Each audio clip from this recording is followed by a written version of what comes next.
تو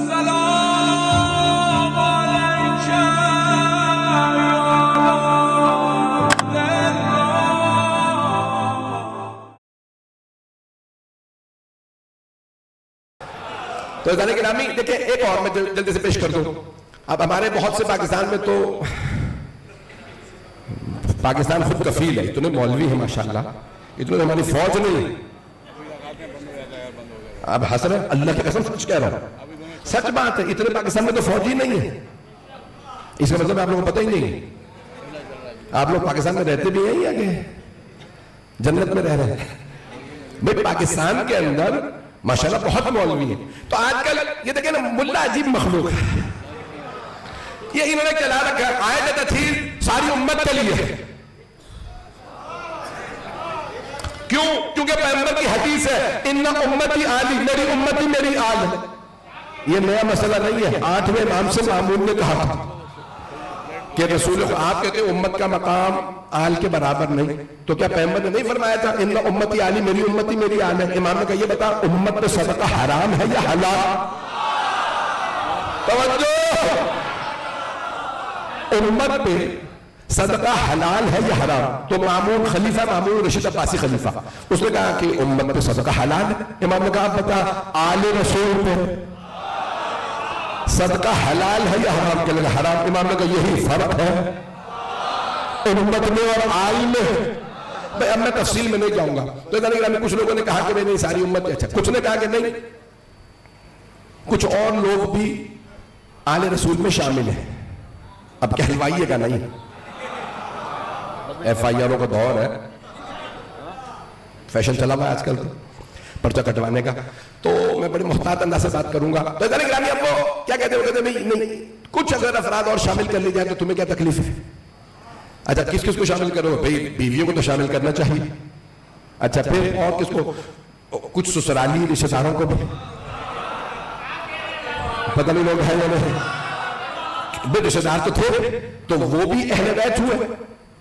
میرا چیلنج, غلط نکلو تو پکڑ لیجیے.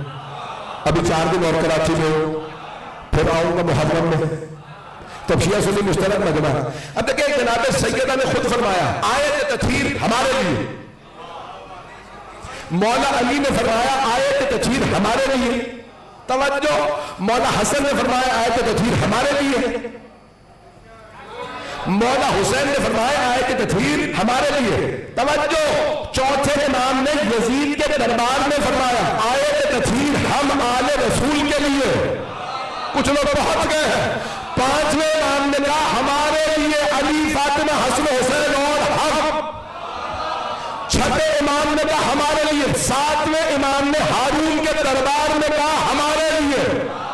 8ویں امام نے مامون کے دربار میں کہا ہمارے لیے. 9ویں 10ویں امام نے متوکل کے دربار میں اور مامون کے دربار میں کہا آیت تطہیر ہمارے لیے. تو اتنے ائمہ اہل بیت کا میں نے قول پیش کر دیا, ان سب نے فرمایا آیت تطہیر ہمارے لیے.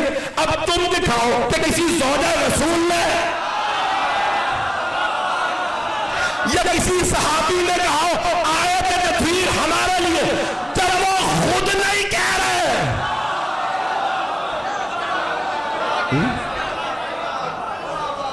وہ خود ہی نہیں کہہ رہے. مان نہ مان میں تیرا مہمان. پتہ نہیں لوگ پہنچ رہے نہیں پہنچ رہے. زبردستی والی بات تو ہے نہیں, وہ ہے, وہ کہہ رہے ہم نہیں. پتہ نہیں لوگ ہیں یا نہیں.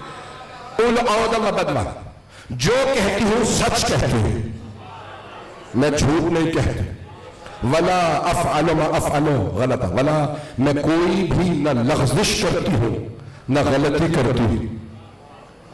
مجمع سارا نہیں, جو لوگ پہنچ گئے ان پہ سلام.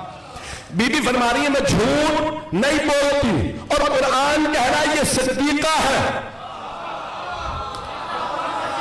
علی صدیق اکبر, فاطمہ صدیقہ کبریٰ.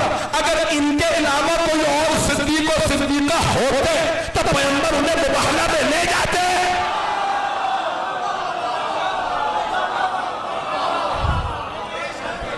پیغمبر کنہیں لے کے گئے؟ سچوں کا مقابلہ تھا.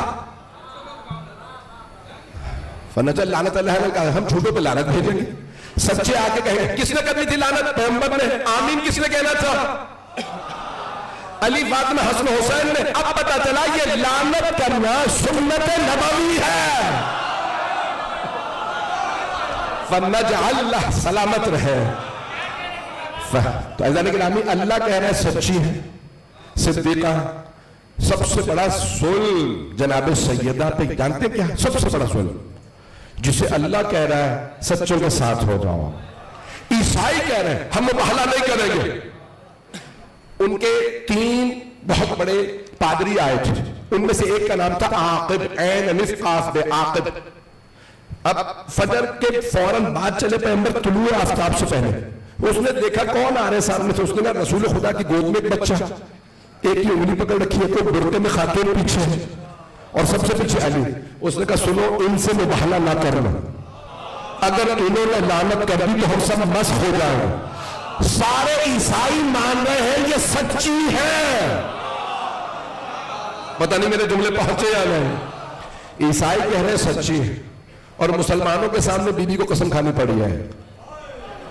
اور مسلمانوں میں جھوٹ نہیں بولتی. اقول عودا وبدوا, میں جو کہتی ہوں سچ کہتی ہوں. ولا اقول ما اقول غلطا ولا افعل ما افعل شططا. میں کوئی بات لغزش نہیں کرتی, میں غلط نہیں کہتی, میں سچی ہوں. بی بی نے فرمایا میں سچی ہوں